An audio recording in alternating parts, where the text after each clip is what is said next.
This is Real Murata photographer based in Tokyo. So in today's video, I'd like to talk about the differences in between the HP high eye point viewfinder compared to the standard eye level viewfinder DE3 versus the DE2, if that's the official name, if I'm right. And you guys probably know, hopefully, that you guys know that my main film camera for 35mm film camera is the Nikon F3, and I've been using it for quite a long time. And ever since I purchased it, it came with the HP high eye point viewfinder, and I thought it would be nice to make a clarification and also educate my viewers, subscribers, and followers the main differences that exist in between the DE3 and the DE2. And yeah, I guess let's get into it. So what's great about the Nikon F3 and also the predecessors, the Nikon F2 and F3, is that you guys probably know it has this modular design, and especially the viewfinder itself, you can basically swap out accordingly to the ones that you want to shoot with. And if I'm right, the Nikon F3 has roughly 4 or 5 variations in terms of selections.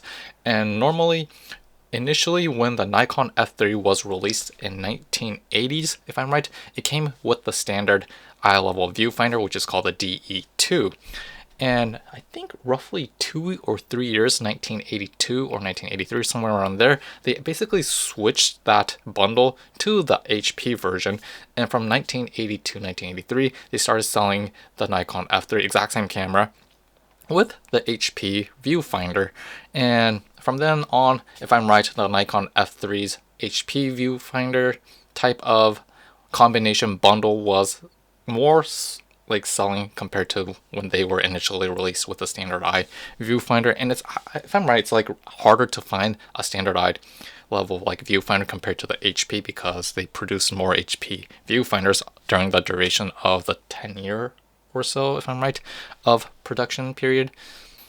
Okay, so the main difference in between the HP high eye point viewfinder and the standardized level eye finder is that, as the name implies, the HP high eye point means that the pentaprism itself, the viewfinder itself, is actually roughly 2.5 centimeters higher than the standard viewfinder, eye level viewfinder, meaning that it kind of appealed to people who wear glasses like I do. And back in the days, a little bit of education for you guys, similar to lens architect, that back in the days, a lot of photographers who wore glasses that had really thick lenses. And nowadays, we know that due to computers and high precision calculations, we can make these eyewear much thinner. But back in the days, a lot of photographers wore really thick glasses, and when you press your glass against the viewfinder, if you use a standard type of viewfinder, the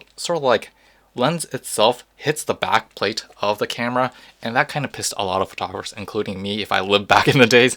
So I guess that's one of the reasons, after 2 years of production, Nikon made a high eye point viewfinder, which appeal for those types of users. And honestly, if I'm right, if you don't wear glasses, the standard actually does okay. But for a sheer majority of people who wear glasses, the high eye point is the better bet, because you can basically don't have to press the eyewear glass against the back side of the camera itself. And also, another area to point out, another characteristics or difference in between the high eye point and the standard viewfinder, is the magnification. And if I'm right, the magnification for the viewfinder for the HP is 0.75 times magnification, and the standard one is 0.8 times magnification. And this is something educational that a lot of people should understand, and hopefully I got it right. But this similarly applies to digital, and it's basically the percentage of how much the actual image that you see in front of you is visible to your eye when you look through the viewfinder. So basically, the higher the number, you basically see what you get. So you see that 50mm focal length, you see roughly the 50mm focal length within the viewfinder, something like that. But what's a little bit tricky about this is that the larger the number, the larger the area of surface that exists within the viewfinder, meaning that for someone like me who wears glasses, when I look through the standard eye level viewfinder, I can only see two corners of the frame, and I can't see the bottom corner of the frame. In other words, the what I call the surface area that you see within the viewfinder is so gigantic that I can't basically see everything when using the standard what I call viewfinder. And this is basically a con of the standard viewfinder. If you don't wear glasses, you won't have any issues. If you wear glasses, you know what I'm talking about. But that's one of the problems that I had when I received my standard viewfinder, and I did not understand much about magnification. But after like purchasing it and comparing with the HP, I realized, oh, that's why so many people wanted the the HP viewfinder. Because on the other hand, going back onto topic, the HP viewfinder has a magnification of 75.75 times magnification, so meaning that the area of coverage that you see is smaller, meaning that you can basically see the whole image when you just look through the viewfinder. And going back to the standard version of the viewfinder, what happens is, because you can only see two corners of the frame, you basically have to peek up or down to basically see. It's like looking through a fence basically when using the standard viewfinder. So that's one of the areas or characteristics that is, I guess, seen when you compare the DE2 with the DE3. So, and honestly, this sort of like we call the standard, because I wear glasses, and when I use the standard like prism, standard eye level viewfinder, because I'm basically have to look up and have to like peek down and up and down and like that. That's basically time consuming, and in order to like frame the shot, I basically have to look up a little bit and a little bit up, a little bit down to sort of like verify the four corners to see if that's the framing that I want to get. However, the HP version, the high eye point, I just look through it, I see everything perfectly fine. I guess that's actually the reason why I'm using the HP as of now. That's sort of like the main difference in between the HP viewfinder and the standard viewfinder.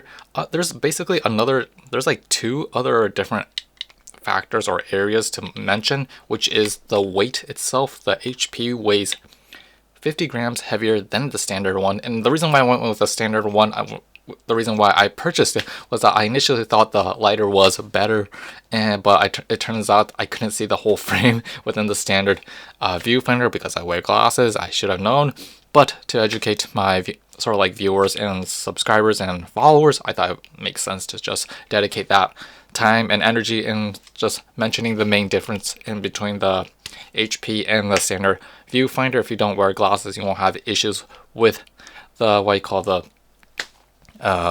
standard one. And also, not to mention that it's a small factor, but there's basically sort of like a screen sort of like lens, which when you pull it, it basically blocks light from entering the prism. And this is sort of for people who do long exposures, because when you do long exposures, the stray light can enter from the eyepiece, the viewfinder, and goes into the camera body itself and can leak into the film negatives.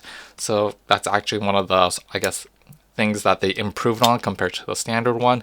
So yeah, obviously there is no right or wrong answer depending on whether or not if you wear glasses or not. There are people who love the standard one, standard prism, and people like me who like the HP viewfinder. But at the same time, it was really educational and informational for me to understand the main difference in between the HP and the standard viewfinder. So yeah, hope you guys enjoyed this video, found it sort of like informative, and yeah, it was like a random video, but the viewfinder arrived last week, so I thought it would be nice to make a video on. So yeah, like I said, if you have any questions, I'm happy to reply, and yeah, we will see you next time. Peace out.